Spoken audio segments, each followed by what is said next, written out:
नमस्कार सर। सत साहिब जी। सर क्या नाम है आपका? केसर सिंह मेहरा, ग्राम ब्यूराखाम, काठगोदाम, जिला नैनीताल, उत्तराखंड। सर संत रामपाल जी महाराज की शरण में आने से पहले आप क्या क्या भक्ति साधनाएं करते थे? संत रामपाल जी महाराज की भक्ति करने से पहले परंपरागत जो साधनाएं होती हैं, जैसे शिवरात्रि पर व्रत रखना, शिवलिंग पर जल चढ़ाना, शेरावाली माता के भजन गाना, कीर्तन भजन करना और उनके व्रत रखना, और हनुमान जी के भी बहुत व्रत रखे और इस प्रकार की साधनाएं करते रहे। और जन्माष्टमी पर भजन कीर्तन गाना, रात रात भर जगना, उनके भजन कीर्तन गाना, इस प्रकार से बचपन से ही ये साधना किया करता था। इसके बाद में 28 फरवरी 1983 को सतपाल महाराज जी से मैंने नामदान लिया महाशिवरात्रि के दिन। उस साधना को मैंने 30 वर्ष तक उस साधना को मैंने उनके बताए हुए उन मंत्रों को उनको मैंने साधना की। सर आपने बताया कि आप हिंदू रीति रिवाजों के अनुसार पहले भक्ति साधना करते थे तथा उसके बाद सतपाल जी महाराज की शरण में गए, तो आपको इन सभी भक्ति साधनाओं से क्या क्या लाभ हुए? जी, मुझे इन भक्ति साधनाओं तो कोई विशेष लाभ तो हुआ नहीं, लेकिन मेरा बचपन से ही ऐसा होता था कि मैं कहीं कीर्तन हो जाए, भजन हो जाए, जागरण हो जाए, मेरी आत्मा रुक नहीं पाती थी। मेरे पैर स्वतः उस तरफ को बढ़ जाते थे। भजन कीर्तन गाता था और काफ़ी साधनाएं किया करता था, लेकिन पूर्ण शांति मिल नहीं पा रही थी। उसके बाद में फिर मैं सतपाल महाराज की शरण में गया, वहाँ भी मुझे पूर्ण शांति नहीं मिली, अनेकों प्रश्न उठते रहे और मैंने वो साधना लगभग 30 वर्ष तक की। सर आपने बताया कि हिंदू रीति रिवाजों के अनुसार भक्ति करते थे, फिर आप सतपाल जी महाराज की शरण में गए, लेकिन वहां जाने के बाद आपको कोई लाभ प्राप्त नहीं हुआ, तो आप संत रामपाल जी महाराज की शरण में कैसे आए? इसके पीछे भी सर एक कहानी है कि मैं पेशे से ऑटो चलाता हूँ और ऑटो में एक दिन मैं बैठा हुआ था, एक महात्मा जी बैठे उस ऑटो में पैसेंजर बन करके, तो उनसे मेरी कुछ ज्ञान चर्चा चल रही थी। तभी उसी ऑटो में एक भगत जी बैठे थे, रामपाल जी महाराज के भक्त थे, वो एमएससी थे और नरेंद्र उनका नाम था, वो बैठे थे। तो उनसे मेरी चर्चा चल रही थी, बीच में टोक दिया उन्होंने। वो बोले, भाई किस बारे में बात चल रही है? आत्मज्ञान के बारे में, तत्व ज्ञान के बारे में।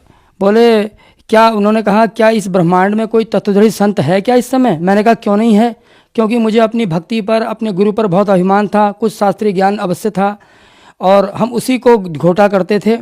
तो उस लड़के ने मुझसे 2-4 क्वेश्चन किए। उसने कहा, ये संसार किसने बनाया, कितने दिन में ये दुनिया बनी, और ब्रह्मा विष्णु महेश के माता पिता कौन हैं, तो और ये संसार को कहते हैं एक भगवान है, एक परमात्मा है, वो परमात्मा कौन है। ये सब बातें जब उन्होंने मुझसे कही तो मेरे पास में उसको संतुष्ट करने के लिए कोई उत्तर न था। मैं बड़ा आघात पहुंचा। पहली बार मुझे ऐसा लगा एक छोटे से बच्चे ने मुझे, मतलब मेरे अहंकार को हिला के रख दिया और उसका मेरे पास में कोई उत्तर ना था। तभी कुछ समय बाद मुझे एक पुस्तक मिली, ज्ञान गंगा।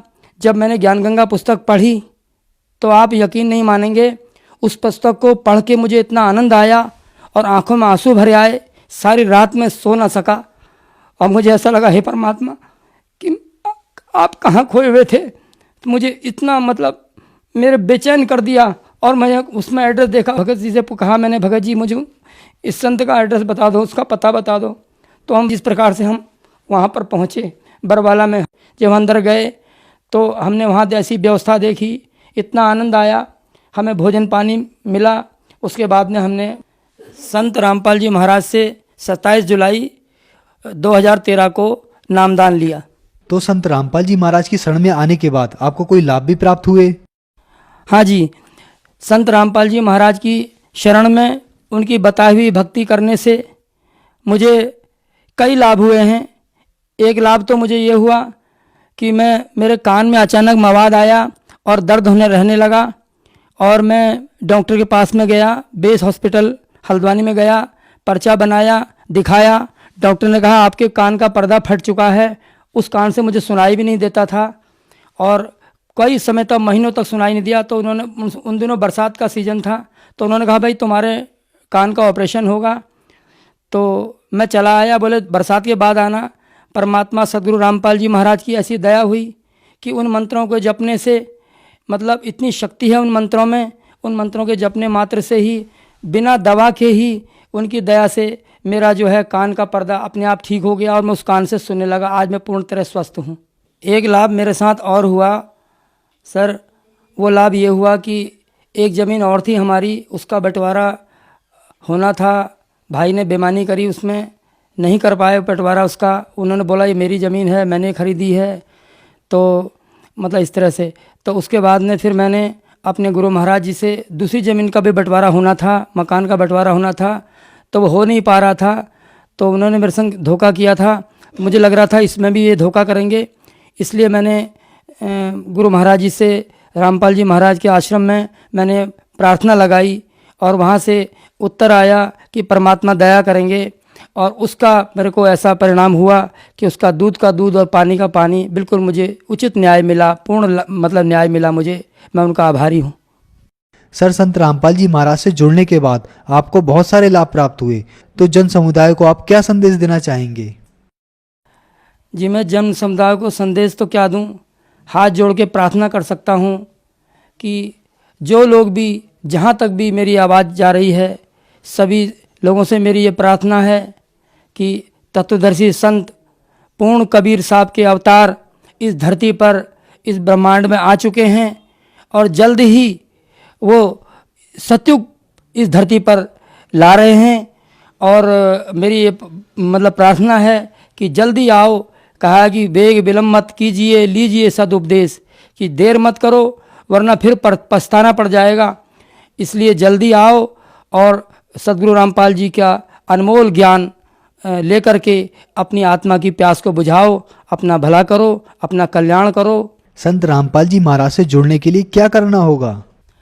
जी, सदगुरु रामपाल जी महाराज से जुड़ने के लिए विभिन्न चैनलों में सदगुरु रामपाल जी महाराज के प्रवचन आते हैं और आप लोग, उसके नीचे एक पट्टी चलती है, उस पट्टी पर मतलब जो है कि कांटेक्ट नंबर आते हैं, उन पर कांटेक्ट करके आप भारतवर्ष के हर जगह, हर प्रांत में, हर शहरों में नामदान केंद्र बने हुए हैं मालिक की दया से, गुरु महाराज की दया से, और वहाँ पर कांटेक्ट करके आप नामदान प्राप्त कर सकते हैं और अपनी आत्मा का कल्याण कर सकते हैं। धन्यवाद सर। सत साहिब।